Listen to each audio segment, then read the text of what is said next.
para que lhe faça a devida limpeza de qualquer energia negativa que se impõe.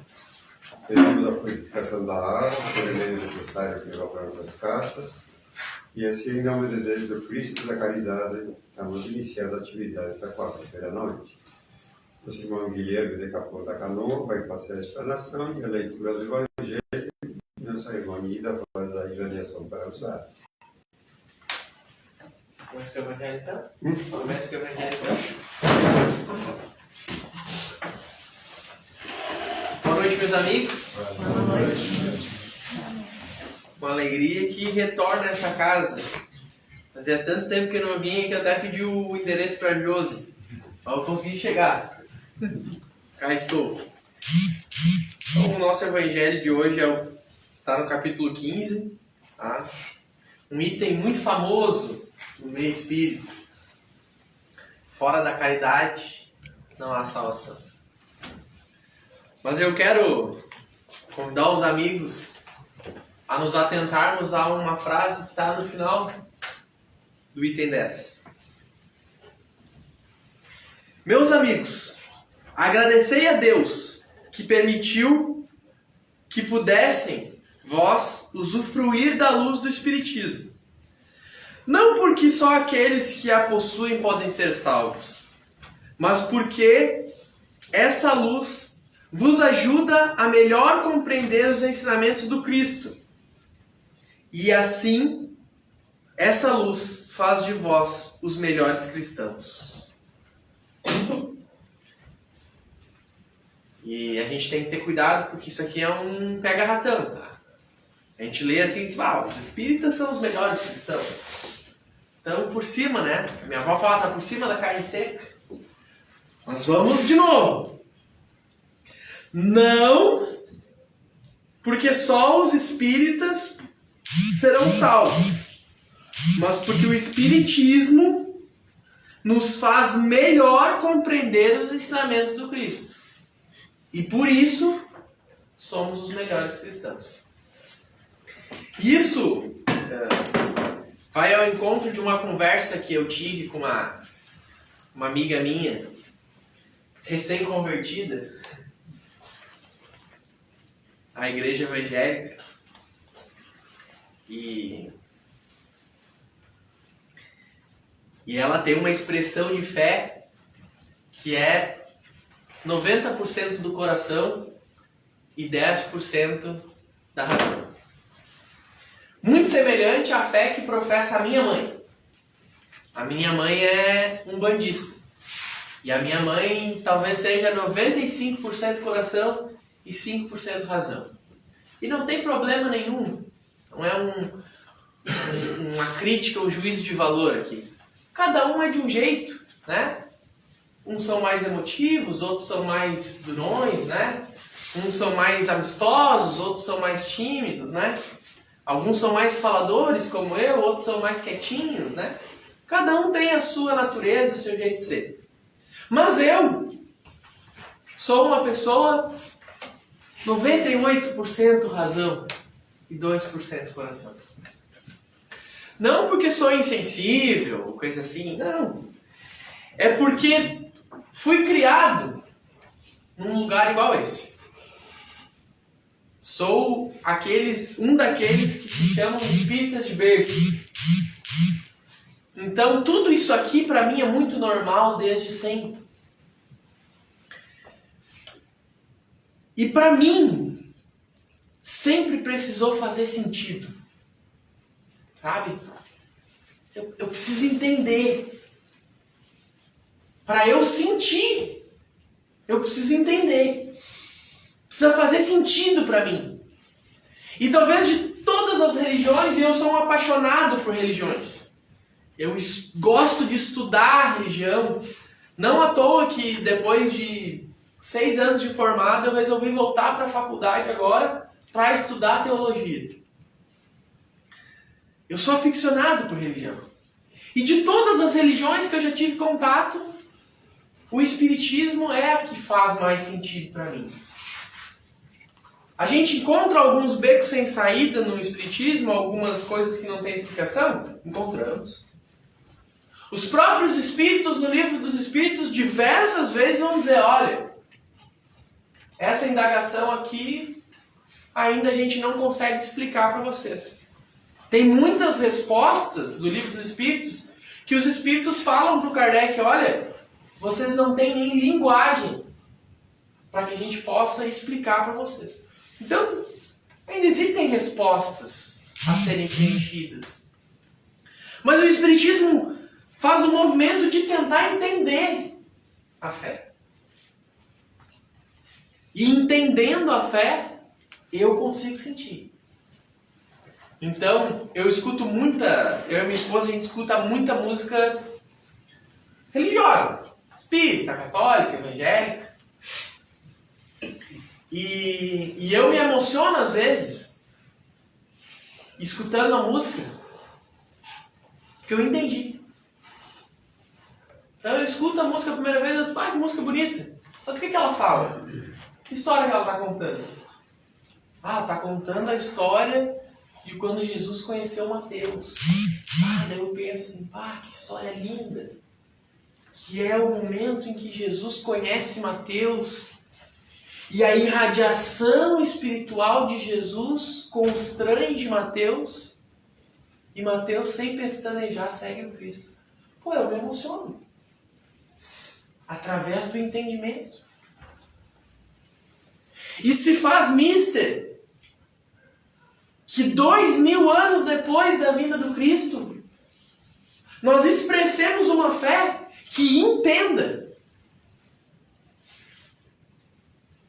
E entenda muitas vezes que tem coisas que excedem o nosso entendimento.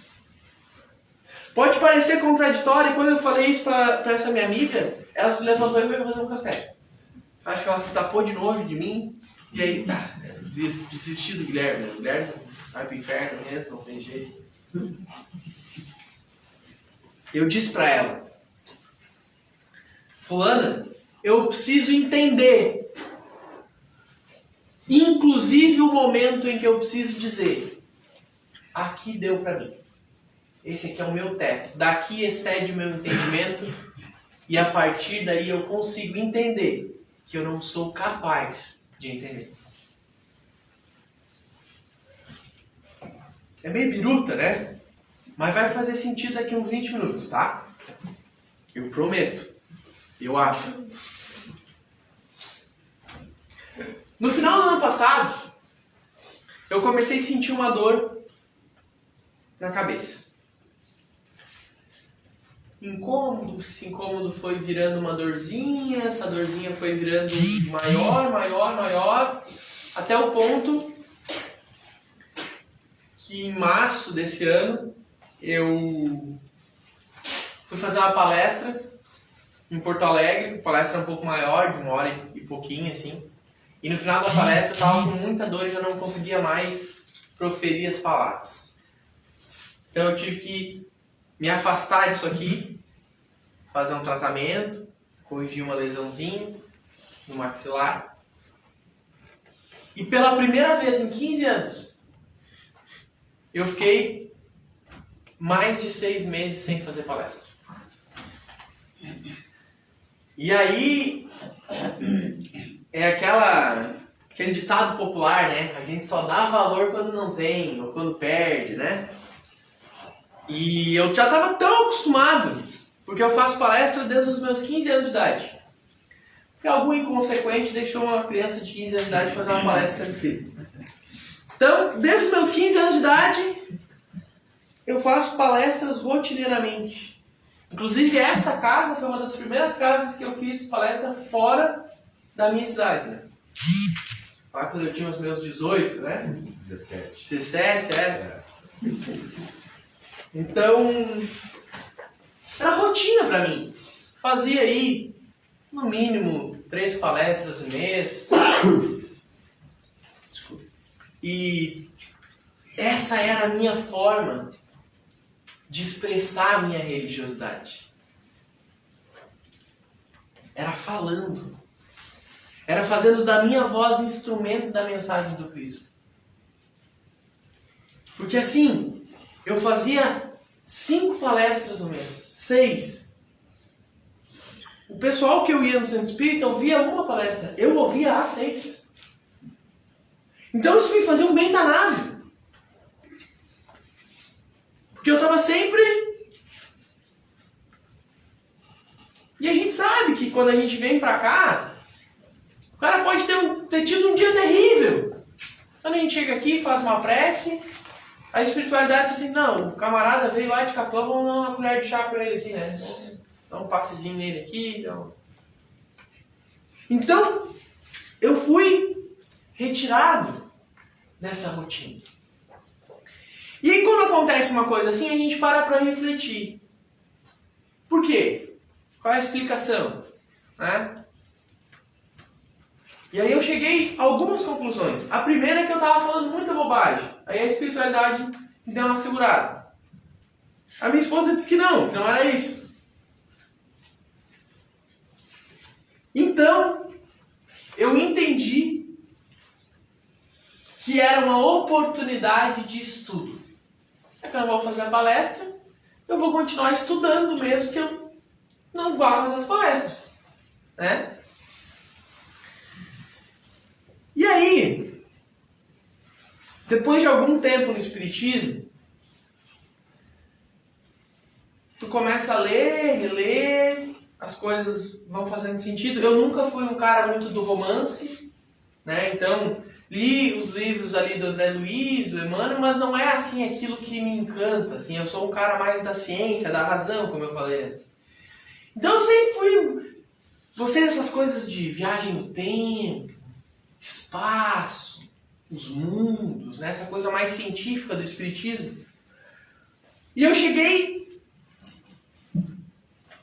num tema. O fluxo natural das coisas.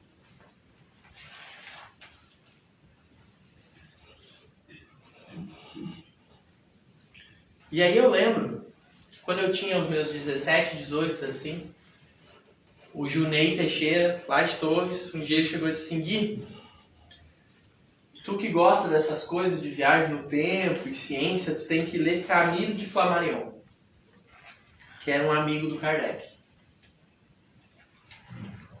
E depois tu lê Leon Denis.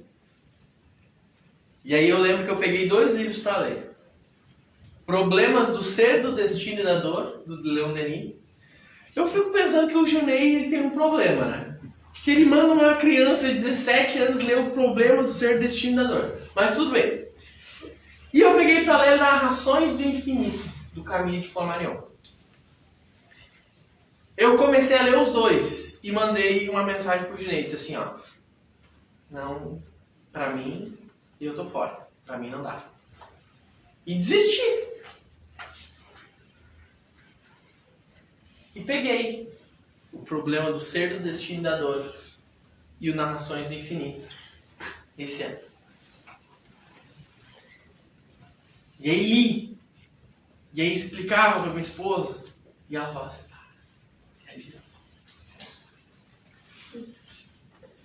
e indico a leitura.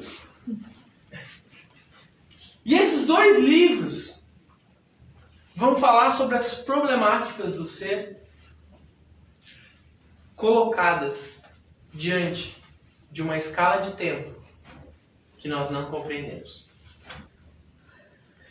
Que vai fazer menção direta à questão 783 do Livro dos Espíritos, onde os Espíritos, no meio de uma explicação enorme, falam assim para Kardec, um século no vosso mundo é um relâmpago na eternidade.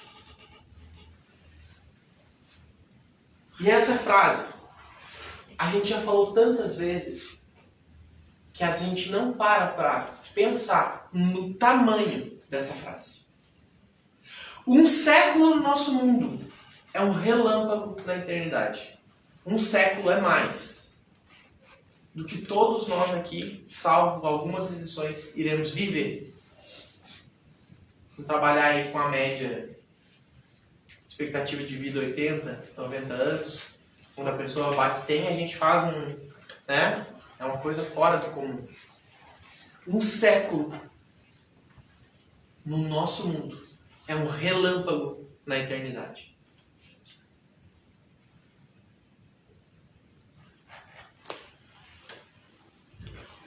Mas se isso não for desproporção de escala suficiente, vamos avançar, meus amigos.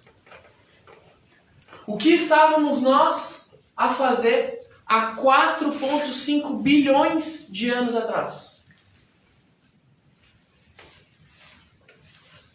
Faça a mínima ideia. Jesus já era Cristo. Há 4,5 bilhões de anos atrás. Quando a nossa Terra, o nosso planetinha azul, começou a ser formado, Jesus já era perfeito.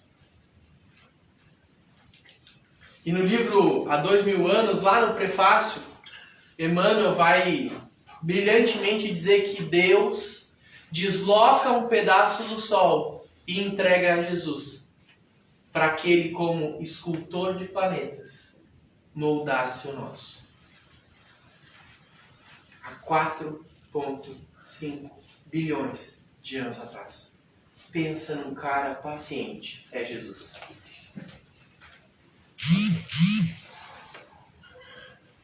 Eu trabalho muito com obra. E às vezes 10 meses numa obra parece uma eternidade. O homem trabalhou 4,5 bilhões de anos. E está trabalhando ainda. E aí lá num determinado momento, ele disse assim, a galera aí já está mais ou menos preparada para ouvir uma coisinha mais potente. Eu vou descer lá. Então ele se diminui, para que caiba na encarnação e vive 33 anos. Pô, 33 anos é muito tempo, é mais do que eu tenho. Aí daí você vai pensar, em 33 anos o cara faz um monte de coisa. Desses 30 ele viveu como um carpinteiro humilde. Fez alguns milagrezinhos lá quando era criança, né? Mas, resumidamente, foram 30 anos de completo anonimato. Fato esse que é bíblico, o anonimato de Jesus. Porque quando Jesus começa as primeiras pregações, há relatos bíblicos, evangélicos, que as pessoas falavam assim, que ele não é o carpinteiro, filho de José? E em 3 anos, este ser solidifica sobre a face do planeta Terra um conhecimento que nós tentamos entender até hoje. E quando lemos no Evangelho, no Livro dos Espíritos, que um século no nosso mundo é um relâmpago na eternidade, podemos tranquilamente afirmar que para Jesus, toda a história da humanidade é um estalar de Deus.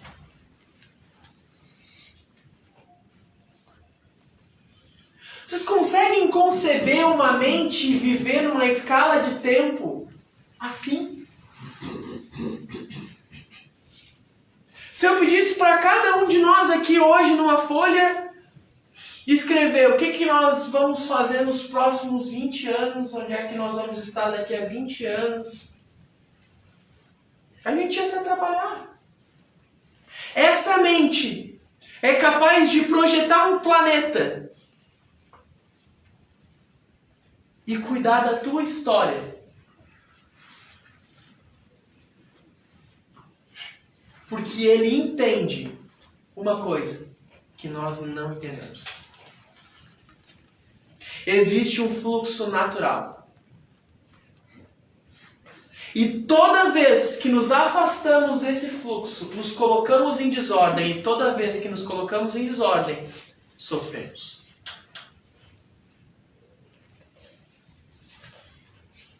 Toda vez. Toda vez. E vocês querem ver como Jesus reconhece essa ordem natural das coisas? Eu vou contar para vocês uma história que a maioria já deve conhecer. Entre Jesus e Emmanuel. Tem um livro, que é um romance, chamado Há 2000 Anos.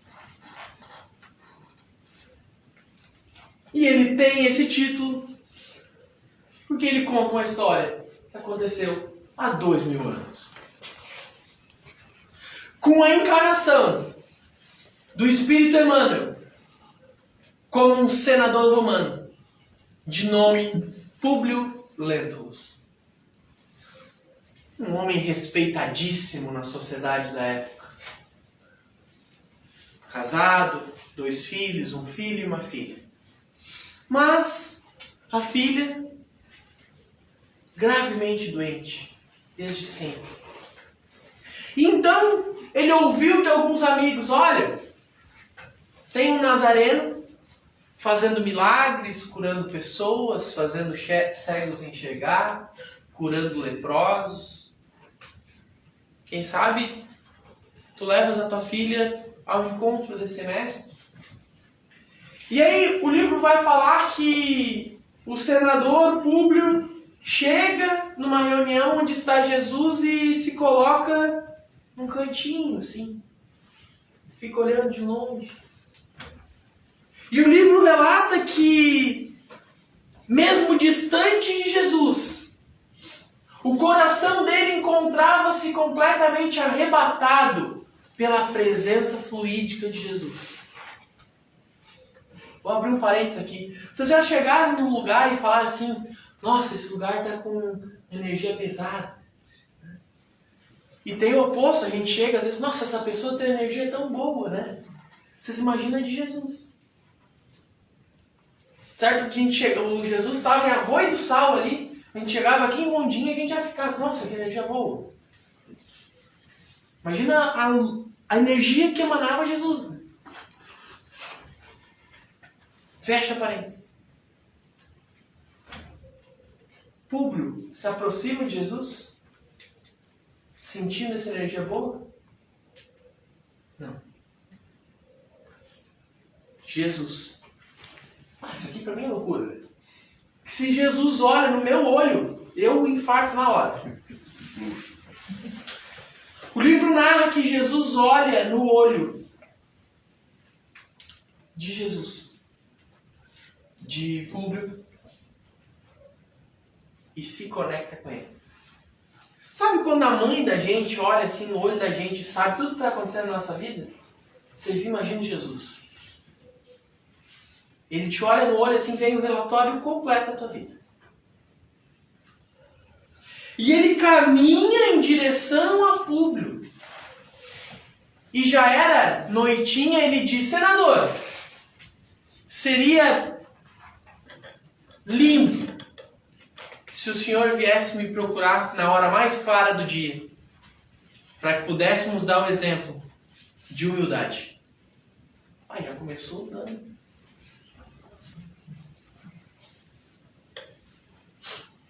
E aí ele sorri. E aí observem a literatura espírita. Diversos momentos tem essa expressão. Mas Jesus sorri. Ele dá uma machadada no cara, o cara fica assim, depois ele sorri e abraça. E com o Públio é a mesma coisa. Ele fala isso, olha, era bom tu ter vindo aqui às claras, né? Pra gente dar essa lição de humildade. Mas ele sorri e diz a Públio a frase que eu queria contar para vocês. Mas quem sou eu para duvidar da ordem da natureza? Não é o Emmanuel, não é o Públio, não é o Guilherme, É Jesus dizendo, mas quem sou eu? O Senhor é Jesus, né? Cristo. Quem sou eu para questionar a ordem natural das coisas? E aí vem a grande sacada, o grande ponto de virada do livro. Ele coloca na mesa para o senador público. Tu tens uma escolha. Podes me seguir agora ou daqui a 2000 anos. Tem o livro, então a gente já sabe qual foi a escolha do senador. E isso acontece diversas vezes. Poderia eu ficar aqui o resto da noite contando histórias. Acontece o mesmo com o mancebo rico, em que Jesus, conhecendo o coração evangelizado do menino, chega e diz: tu tens o coração do reino de Deus. Larga tudo e me segue. E ele diz assim: Jesus, eu vou só fazer uns negocinhos que eu tenho para fazer aqui, depois eu vou com o Senhor. Morreu. Em outras encarnações, veio efetivamente a se tornar um seguidor do Cristo. Com diversos personagens, Jesus tem a mesma dinâmica. Observemos o mecanismo de Jesus. Nos debrucemos estudar Jesus e entenderemos que Jesus tem um mecanismo, tem uma dinâmica, tem um jeito de trabalhar. E é sempre o jeito de dar a escolha para o ser humano, entendendo que existe uma ordem natural das coisas. E é sério. Eu gosto muito de contar a história. Eu podia ficar aqui contando o resto da noite história. Vou contar só mais uma, eu prometo. Juro. Quando os soldados romanos vêm para prender Jesus. E eu adoro essa história. Eles vêm com aquela volúpia e Jesus estava com Pedro.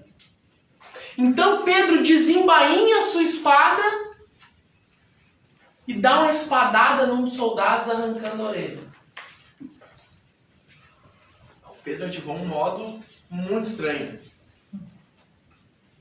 Sabe o que Jesus faz? Jesus pega a orelha do chão, certo? Dá uma sopradinha, né, para tirar areia, coloca de volta no lugar. E diz para Pedro uma frase brilhante, que serve muito para todos nós nos dias de hoje. Pedro, embainha a tua espada. Pedro, guarda a tua espada. Segura, dá uma segurada. Mas olha, segura bastante, Pedro. Está muito fora. Deixe que me leve. Porque ele sabia a ordem natural das coisas. O cara andou sobre as águas, multiplicou pães e peixes, curava leproso, fazia tetraplégico andar, fazia cego ver. Vocês acham que um ser com essa magnitude de poder seria crucificado? Se Jesus o quisesse, estalaria um dedo e a cruz e a coroa de espinhos se transformariam em flores. A gente nunca olha dessa perspectiva, né?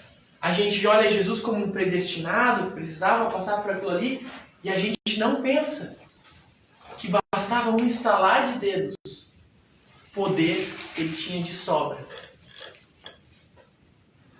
Mas ele entende o fluxo natural das coisas. Tanto é que ele diz: Pai, seja feita a vossa vontade. A gente não tem 0,5% do poder de Jesus. Olha, estou sendo otimista.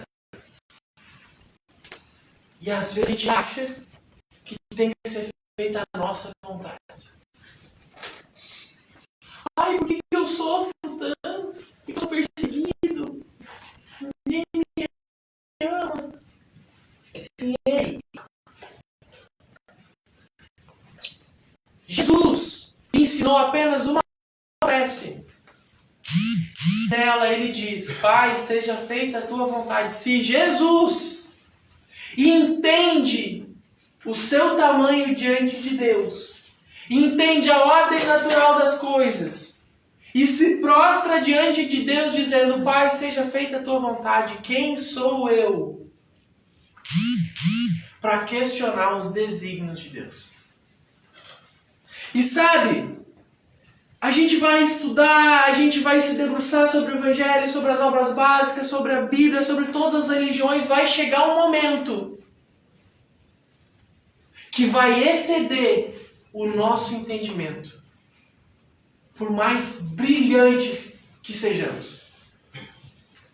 O mais sábio na Terra vai chegar um momento que as explicações que buscamos no nosso íntimo, no nosso coração, vai exceder o nosso entendimento.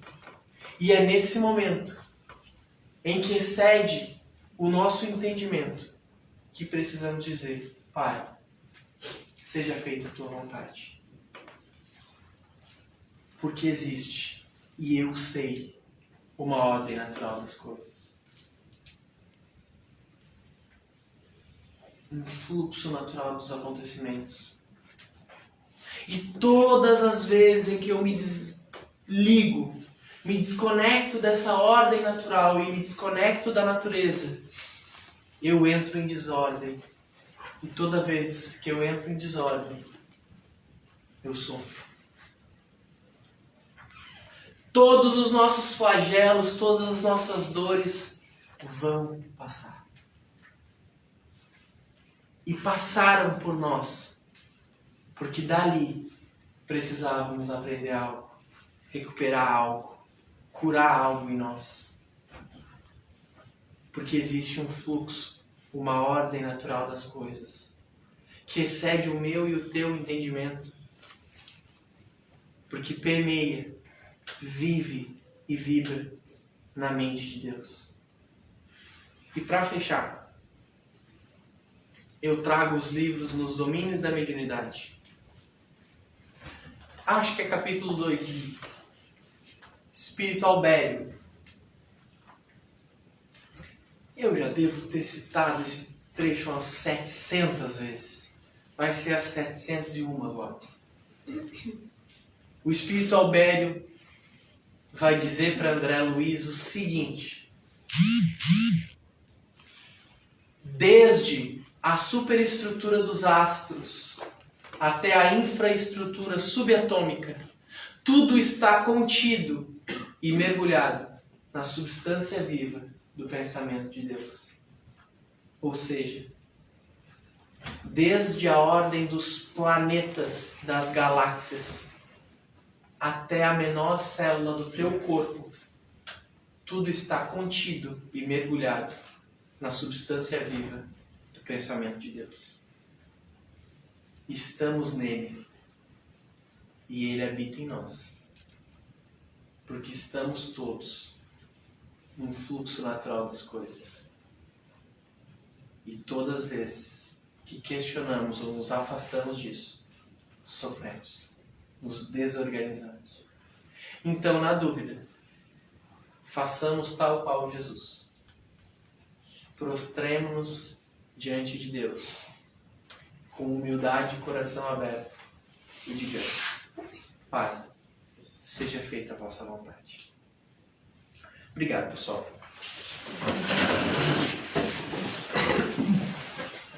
Nós vamos agora para as curiosidades, para vocês se concentrem, para enviar pensamento positivo para o irmão que está precisando de ajuda, no lugar que estiver.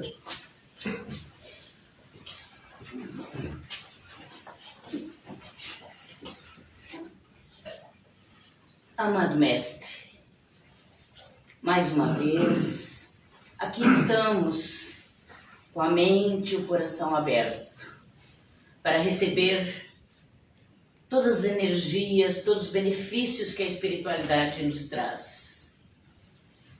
Queremos pedir o amparo desses amigos espirituais da equipe de Eurípides Barçanufo, que estão sempre à nossa disposição nesta casa de amor. E assim sendo, Jesus, com muita gratidão, queremos orar. Orar por todos aqueles que não tiveram a oportunidade de te conhecer, Jesus. Que cada um dos irmãos nossos possam, neste momento, estar recebendo um abraço fraterno de espíritos bondosos e consoladores, onde quer que estejam.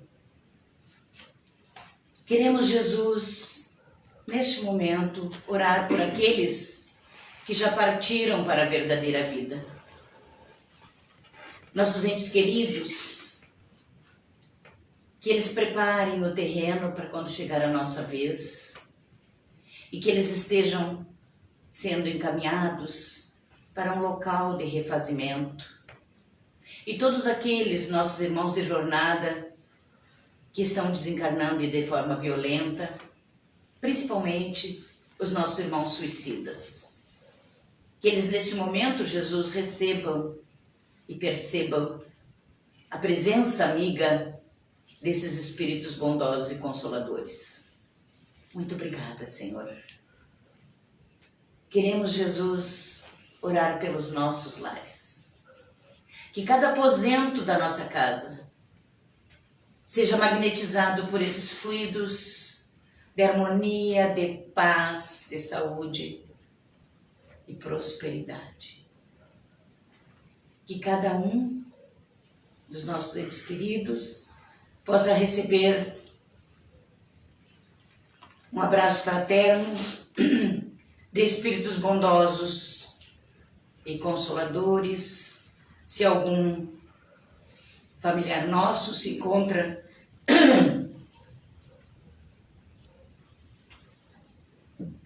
adoentado, com problemas físicos ou espirituais, que eles sintam a presença amiga desses espíritos bondosos, dessa equipe amorável. E a nossa casa seja toda magnetizada por essa luz dourada em forma de harmonia. E a nossa vizinhança, nosso bairro, a nossa cidade esteja toda dentro desses fluidos magnéticos de amor, de paz, de equilíbrio. E nós aqui, Jesus, também queremos pedir que possamos ir para os nossos lares com a consciência tranquila do dever cumprido. E que todos que se aproximem de nós, encarnados ou desencarnados, sintam a tua presença amiga. E que possamos sempre ser um pontinho de luz manifestando o teu evangelho. Muito obrigada, Senhor, e que assim seja. Vamos agora para o passe, que está ali que nos aguarda para receber os fluidos positivos.